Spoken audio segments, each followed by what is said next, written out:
have timer. Did it start? Could you bring the time thing up? My phone's dead. Beep. I got it. Beep.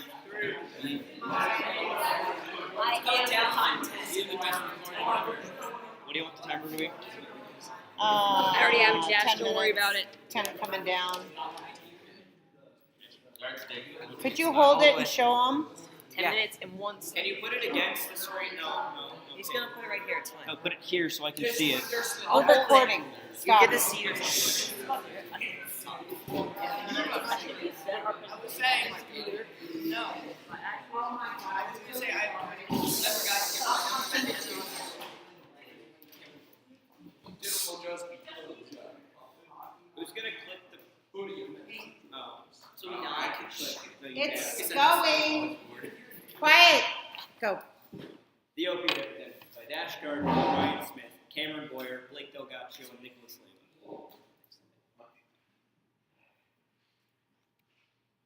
Our overall research question was how does the misuse of, as well as like the rampant addiction in America specifically, how does it affect America's economy, its country, the people itself, and the government itself? Our problem was mainly, it was opioids. They're really, really weak because at this day and age, they become a necessity after surgeries. Because whenever you walk out of virtually any surgery that you ever go into, like a minor ankle injury, you get a little bit of amount of opioids. It's insane. Next slide. Usually what happens to people is they go into the hospital for something really, really minor, something really, really small that doesn't really affect them much, but their doctor prescribes them some form of opiate, and they use it. They don't have a gauge for how much they should take due to their pain, so they overuse them, and then they falsify their they falsify whether or not they're still in pain until their doctor doesn't fill their prescription anymore. And then once that happens, they turn to more dangerous street drugs, such as fentanyl, heroin, or anything that they can get their hands on. The first solution is to reduce the prescription rate of opioids and implement new alternatives. There are many possible alternatives to replace opioids. The first one is Tylenol or ibuprofen. This form of medicine is very useful for treating backaches, headaches, and inflammation. But high doses of Tylenol can be lethal due to liver damage and they are not proven to help with chronic pain.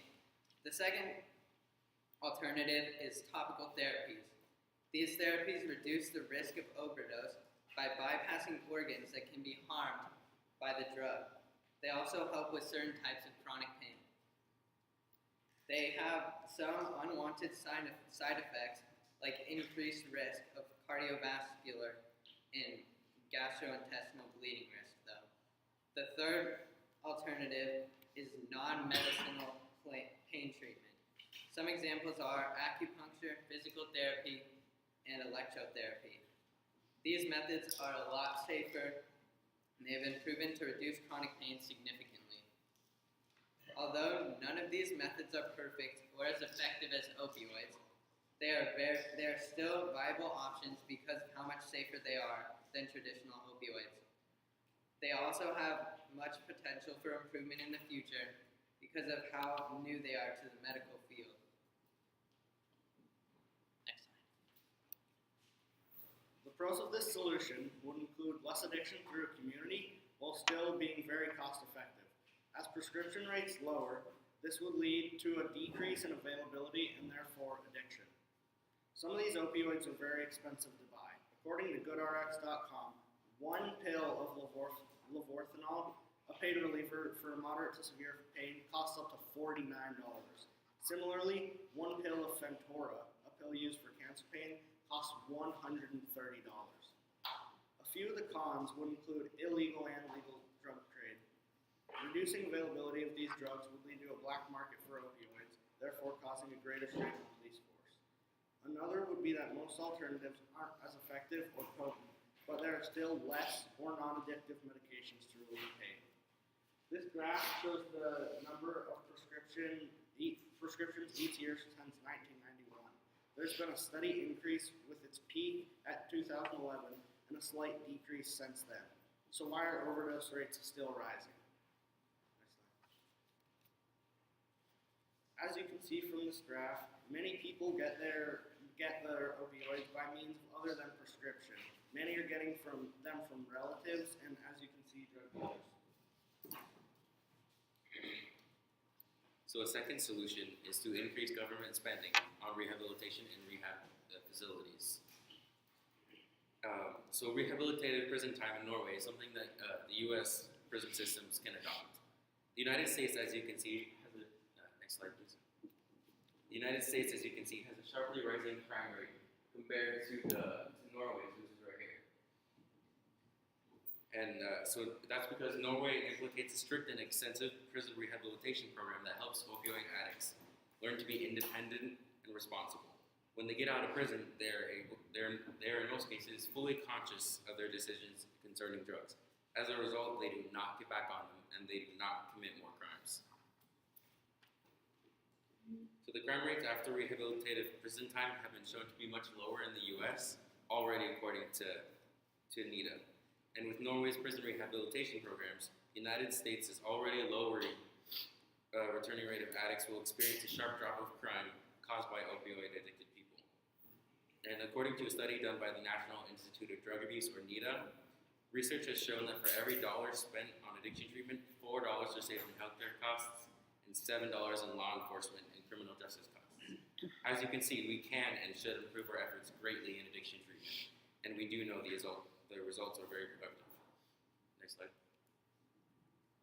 So the pros are that it's the prevention and reduction of repeated opioid felonies, and it allows the people, the previously addicted people, to lead normal lives and not commit more crimes. And the cons are it is usually expensive to maintain, and there's a potential tax increase to support the system. So here's the third solution. This solution focuses on spending more money and resources on the education of the American people to raise awareness about the risks of opioid use. This can first start off by advertising and campaigning. Let's look back to in the 1960s. The US government first started advertising anti-smoking ads. Right after they started doing this, we can see a drop in the percent of American adults that still smoked at the time. We're hoping that something like this could happen with opioids. Because this steep drop happened, we know that some people still smoked at the time, and so some people will still be using opioids because they need to use opioids. But we're hoping that by raising awareness, the use will drop dramatically. As said by Nursing Center and Wiser Together, the most imperative thing we should be doing right now is finding effective ways to educate the public about effective measures of prevention using evidence-based facts and arguments. With evidence-based facts and arguments, they're more likely to believe and be more open. Is education a viable strategy? We believe that it is. Again, let's look back to smoking, which was just as big as a problem as the opioid epidemic is. The US government on their first mass campaign against smoking spent $48 million.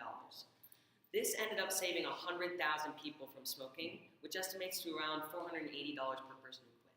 They also came out with another statistic. For every $390 spent on this campaign, one life was saved, which is a cheap price to pay for someone's life. Next, let's talk about the pros and cons. Firstly, the first pro is that it saves more lives. People won't necessarily get addicted if they're not using the opioids.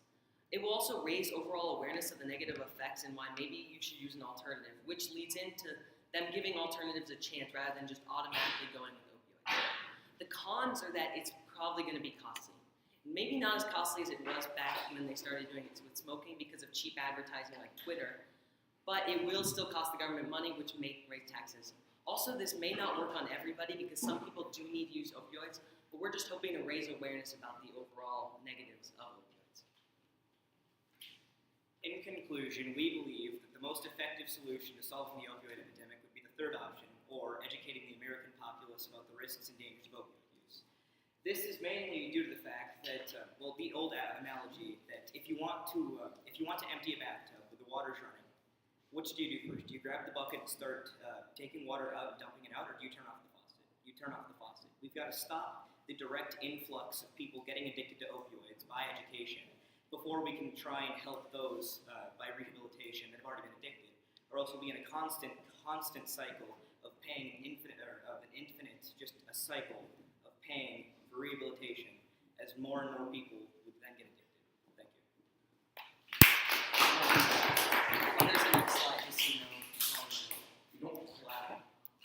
So, yeah, on the real thing, we're not gonna clap until, after the questions.